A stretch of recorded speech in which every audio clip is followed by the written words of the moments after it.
I hit this issue today and here's the quick fix that solved it. If you are looking to change your plan with Rogers Wireless, follow these straightforward steps. Step 1. Log into your account. Visit the Rogers Wireless website and log into your account using your credentials. This will give you access to your current plan details. Step 2. Navigate to plan details. Once logged in, go to the Plans section to view your current plan and available options for changes.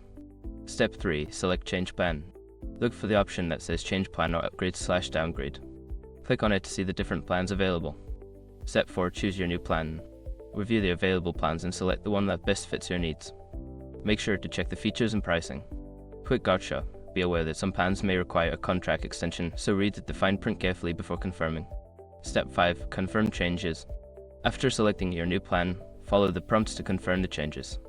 You should receive a confirmation email once it's processed. I hope this helps you navigate your plan change smoothly. If you have any questions, feel free to ask.